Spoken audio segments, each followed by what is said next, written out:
नमस्कार किसान भाइयों। आज हम फिर से आप लोगों को धनिया की खेती से संबंधित जानकारी के लिए प्लॉट विजिट करने आए हुए थे। जिससे कि किसान भाइयों, अभी अक्टूबर नवंबर का जो महीना चलता है उसमें धनिया की फसल का सही समय माना जाता है, जिसमें कई वर्षों के अध्ययन के साथ में किसान भाइयों का मानना है कि लगभग 20 नवंबर से और 30 नवंबर के मध्य में जो धनिया की बुआई होती है उसका काफ़ी अच्छा प्रोडक्शन देखने को मिलता है। तो आइए किसान भाइयों, हम इसका प्रॉपर तरीके से किस प्रकार से हम धनिया की बुआई कर सकते हैं जिससे हमारी धनिया की फसल के अंदर लौंग या संबंधित रोग, पीलिया रोग या फिर उकटा रोग, इन समस्याओं का सामना किसान को नहीं करना पड़ता है। तो आइए हम बात करते हैं। सबसे पहले धनिया की उन्नत किस्म का चयन करना बेहद ज़रूरी है, क्योंकि खास तौर से लोग देसी धनिया का ज़्यादा बुआई करते हैं। और इसमें अगर हम दूसरी अन्य किस्मों की बात करें तो पंत हरितमा के नाम से भी एक धनिया की किस्म है, हिसार सुरभि के नाम से भी है। ये सब चीज़ें आप बुआई के लिए चयन में ले सकते हो।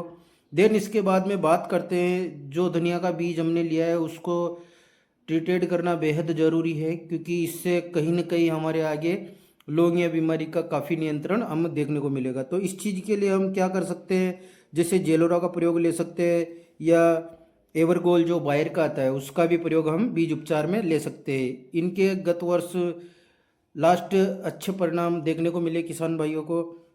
इसके बाद में बात करते हैं हम इसकी जो भूमि को किस प्रकार से तैयार कर सकते हैं। उसके लिए आप लोगों को बताना चाहूँगा, बेसिकली वैसे इसमें गोबर की खाद का काफ़ी महत्वपूर्ण योगदान माना जाता है, पर आज के समय में गोबर की खाद बहुत कम मिलने की वजह से हम उसके लिए जिप्सम का प्रति किलो 50 किलो प्रति किलो के हिसाब से, तो 50 किलो प्रति बीघे के हिसाब से तो हम इसका जिप्सम का प्रयोग ले सकते हैं। उसके साथ में एसएसपी सिंगल सुपर फास्फेट का प्रयोग ले सकते हैं। और उसके साथ में अगर हम चाहें तो जैसे डीएपी अगर आपको मिल रहा है तो डीएपी डाल सकते हो, अन्यथा आप इसमें एनपीके जो आता है 12-32-16 वो भी आप इसका इसमें प्रयोग ले सकते हो।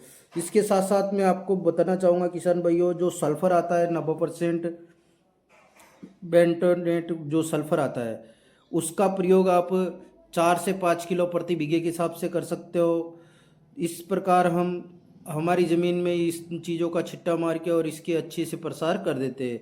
देन उसके बाद में बात करते हैं हम धनिया के बीज दर की बात करते हैं। तो धनिया की जो बीज दर होगी वह हम यूँ मान के चलो, इसकी बीज दर हम रखेंगे। जैसे कई जगह लोग बीज दर की अलग अलग तरीके से बीज दर रखते हैं, तो इसकी जो बेसिकली बीज दर है वो 4 से 5 किलो प्रति बीघे के हिसाब से हम डाल सकते हैं। और इसके साथ साथ में बात करते हैं इसको, जैसे मान लो बात करते हैं इसके बाद में खरपतवार की।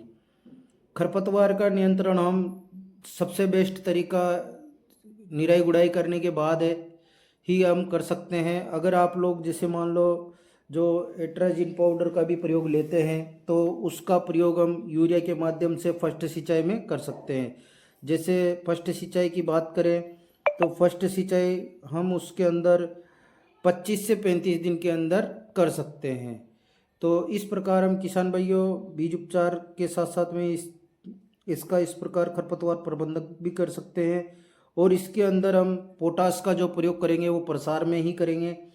जो म्यूरेट ऑफ पोटास आता है उसका प्रयोग हम प्रसार के माध्यम से ही करेंगे। और ज़्यादा सबसे बढ़िया इसके लिए एनपीके जो आता है वो 12-32-16 खाद ही ज़्यादा बेटर माना जाता है, क्योंकि उसके अंदर नाइट्रोजन, फास्फोरस, पोटास भी मिला सकते हैं हम। बात करें इसके बाद में किसान भाइयों, जब फर्स्ट सिंचाई करेंगे हम 30 से 35 दिन के अंतराल में, तो उस समय हम इसके साथ में इसके अंदर माइक्रोन्यूट्रिएंट का भी प्रयोग करेंगे, जिसमें माइक्रोराइजा ले सकते हो आप, जिंक सल्फेट ले सकते हो, और भी काफ़ी सारे माइक्रोन्यूट्रिएंट आते हैं उनका प्रयोग हम ले सकते हैं, जिसमें humic acid, folic acid, seaweed extra content जो आता है उनका भी प्रयोग हम इसके अंदर ले सकते हैं, जिससे पौधे की जड़ें पर्याप्त मात्रा में अच्छा विकासशील होगी और पौधे की जड़ों का विकास अच्छी विकासशील होगी। देन उसके बाद में हम इसके अंदर कई प्रकार की जो समस्याएं आती है उनसे भी हम अपनी फसल को बचा सकते हैं।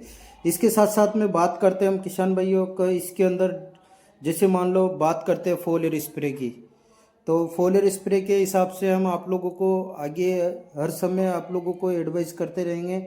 देन फिर भी नॉर्मली बता देता हूँ आप लोगों को, जैसे प्राथमिक जो स्प्रे निकालेंगे हम 35 से 45 दिन के अंतराल के अंदर, तो उसमें हम मैनकोजेब 75% प्लस उसके साथ में जो लांसर गोल्ड आता है उसका प्रयोग कर सकते हैं, जिसमें इमिडा एसिपेट आता है, और या फिर डायमेथोएट या फिर थाइमोथाक्साम 25% का भी प्रयोग ले सकते हैं। उसके साथ में हम उसके अंदर इमिडा क्लोरोपिड 17.8% का भी प्रयोग हम ले सकते हैं। देन उसके बाद में जैसे जैसे हमारी धनिया की फसल आगे प्रोसीज करती है, तो उन सब चीज़ों को मैं आप लोगों को वीडियो के माध्यम से अपने यूट्यूब चैनल पर बताता रहूँगा। तो किसान भाइयों, मैं मोहित कुमार सुमन, मेरा यूट्यूब चैनल @मोहित सुमन 2305 के नाम से। अगर आप मेरे यूट्यूब चैनल पर नए हो तो चैनल को सब्सक्राइब करना ना भूलें और साथ में बेल आइकन जरूर दबाएं। मैं आप लोगों को फसलों के संबंधित हर फसल की हर समय जानकारी के लिए आप लोगों के हिसाब से विजिट करता रहता हूँ, और आप लोगों तक संदेश पहुँचाने के हिसाब से मैं आप लोगों तक वीडियो के हिसाब से आप लोगों की जो कम खर्चा और अच्छे पैदावार के हिसाब से मैं ये वीडियो बनाता रहता हूँ।